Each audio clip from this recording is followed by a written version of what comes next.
Rely on the ice for their survival, and it's shrinking. We rely on it to keep our planet cool. Those outfits would be useless here, let me tell you that for nothing. We are still in Svalbard. We travelled from London last week on our Arctic adventures all the way to here. It's basically hot to the Tobin Glacier. It is absolutely breathtaking. The journey here this morning, been carving, as is a natural process here, which is glaciers and ice sheets when they melt and their contribution to sea level rise. Think about an ice cube in a very full, completely full cup of glass of water. When the ice melts, it completely fills that area. So the sea ice melting doesn't contribute to sea level rise. We already talked about yesterday, if all the glaciers on Earth melted, that would contribute to ½ a metre of sea level rise globally. But if the ice sheets melts, this is the problem. This is the snow and ice on land, and in Greenland, if that all disappeared and melted, that would lead to 7 to 8 metres of global sea level rise. And it's also very important to just understand that the ice here helps to keep our planet cool. They're telling you much more about that later on this morning. This is all happening because the global temperatures are rising. The Norwegian Polar Institute gave us the exclusive figures that the winter temperatures in the last 50 years have risen by 7 points. Projections are that between here and the North Pole, it could be completely ice-free in the Northern Hemisphere summer by 20 to 40 years' time. So that is why we're here reporting on the front line of climate change. Charlotte, I realised I went on so much. I haven't done the UK weather, and I'm really sorry. But basically, there's heavy rain for southern areas of England and Wales, drier, brighter for Scotland and Northern Ireland, drier for many of us by the end of the week, but wet and windy as we head into the weekend. We forgive you, Laura. It's an important message you've got there. Thanks very much, and we'll see you later. Good morning to you. We are continuing to report about the impacts of climate change from here in the Arctic. We're in Svalbard. It's halfway between Norway and the North Pole. It's snowing. Literally, we have had the trip of a lifetime, and it makes us so happy in some respects because we're taking in this beautiful view. The gorgeous Tobin Glacier behind us. We're out on a fjord first thing this morning, but also the devastating impacts that right before our eyes, climate change is happening and it's real. We've been talking to our guides from the Norwegian Polar Institute who've been with us for days now, and actually looking at how the cold has been changing. It's not as cold. Yes, the Arctic is cold, but it's nowhere near as cold as it used to be. We only have to go back, how long, Kim? 30 years ago, and the temperatures in the winter for weeks would be as low as -30 degrees Celsius. But in recent winters, they barely get a handful of days where the temperature drops below -25. And that extends all the way down to the UK. Our winters are getting warmer and wetter. We have more storms, we have fewer frosts, less snow.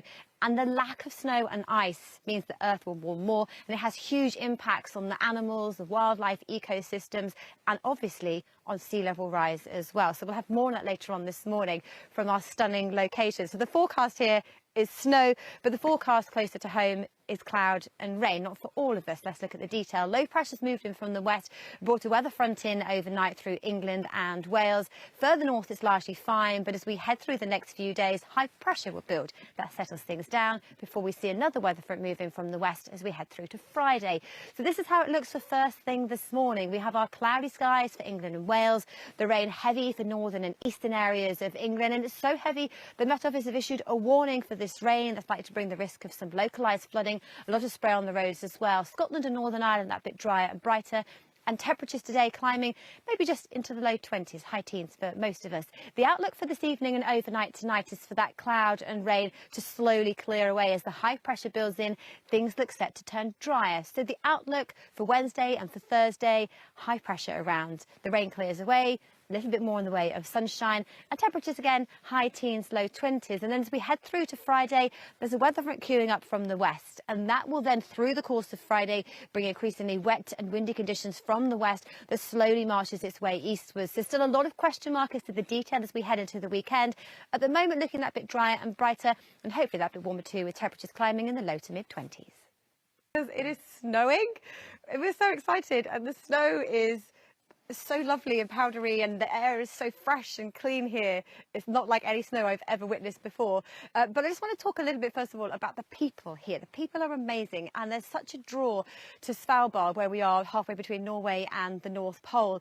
And I have my two guys here with me, Christian, who is on the left, here, who came for a short trip, who have been here for 10, 15, 20 years' time. It is absolutely amazing. Now, we travelled here this morning on a rib. We took around about an hour to get here to the Tobin Glacier. it is cold. We travelled at 40 miles an hour, and we have a very cool video to show just how many layers we had to Michelin Man for our crossing, which was so worth it this morning. We saw puffins, and we're really looking forward to our journey back where we can see hopefully more wildlife as well. But we are here for a very serious reason, to look at the rising temperatures. And we are here on the East Fjorden. It is literally translating to the ice fjord, but it is ice-free, as it lasts 40 years. Our planet cool? It's down to this thing called albedo. Do you remember this from school? We look at tennis players. They wear white tops to keep them cool. They don't wear black to play tennis. The ice here behind me reflects the sun's rays back into the atmosphere. Already committed to 2 to 3 metres of sea level rise. I spoke to the Met Office before I left to find out those stats. And you might think, well, if it's 2 to 3 metres of sea level rise already, you know, what's the point in making any changes? If we allow temperatures to rise by 5 degrees Celsius, we would then be committed to 20 metres of sea level rise. So the ice here is important. It helps to cool our planet, and the more we rise, the more the sea levels will, and that will have devastating impacts around coastlines around the world, including in the UK. All right, Laura, thank you. Hi, so I just caught the tail end of your conversation there, and I know you'll be talking about this later on this morning, and just picking up something that was said yesterday. If you look at the emissions per head, the UK sit 13th behind China, who sit 12th. So it's all about us as individuals, and like we said, collectively making a difference, and finger pointing, saying they do this, they do that, obviously doesn't help. But at the moment, the UK's nationally determined contributions to lower their emissions, we currently sit at a projection of 3 degrees rise. Now, everybody needs to put their commitments forward to be 1.5 degrees rise. And the reason is, although we came top of the class in the virtual summit that Biden hosted early in spring, is because we haven't got the policies in place. We have the legally binding data that we say will reduce emissions by 78% by 2030, but we need the policies first. OK, Laura. So I didn't know it was that close. From you just... Snow, yes, Andy. Norway, no. We are an archipelago north of Norway, halfway between Norway and the North Pole, Svalbard. And we are at the Borgling Glacier. It is snowing. The scenery is stunning, but we're here talking about climate change, how the Earth is warming and how ice is melting, and the impact that has on the ecosystems here, the animals. Finding out more from our amazing guide Kim Holman from the Norwegian Polar Institute later on this morning.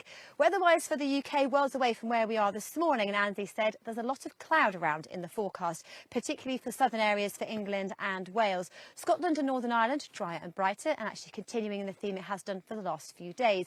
But actually the rain that moves in today will turn heavy, and we have a warning from the Met Office for northern and eastern areas of England for how heavy the rain is set to be through the day. So lots of spray on the roads, the risk of localised flooding.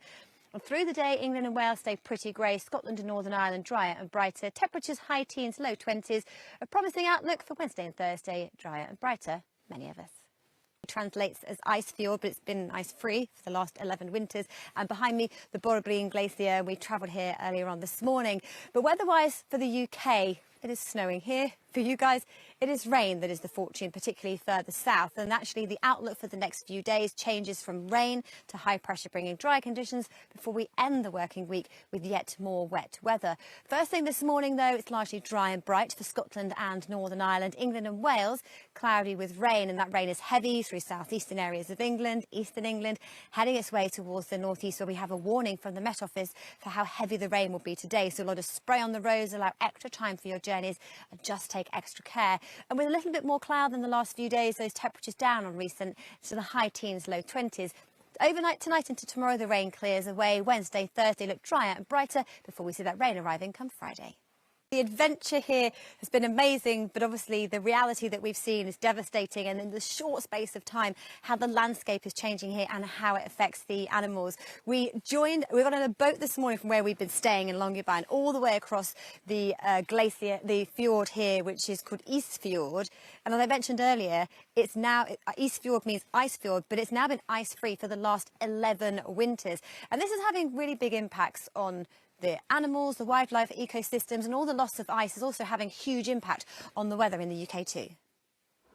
Ice is so important for our planet because it helps to cool it, not because it's cold, but because it's white. It reflects the sun's energy back into the atmosphere, but as we warm, it is melting. It makes us warmer, causing more melting. It's a vicious cycle. And I'm joined yet again by world-renowned professor from the Norwegian Polar Institute, Kim Holman, who is literally one of my favourite people on earth. So just tell me about how later on we're going to be talking about the hopes for the future, how we can hopefully try and mitigate all of these impacts. But we've just been hearing from Kim there, it's the impact on the wildlife, it's the impact on the livelihoods here, the impact on the melting ice and the impact on the weather in the UK. It is far reaching from here, and it's not going to change and get better anytime soon unless we all come together to make these changes. Yes, Svalbard is warming more than anywhere else on planet Earth. It's the canary in the coal mine, the warning to the rest of the world about the reality of what is happening before people's eyes. And people often ask, what can I do to tackle climate change? And yes, it's very difficult, but 75% of our emissions come from what we eat, how we travel and how we heat our homes.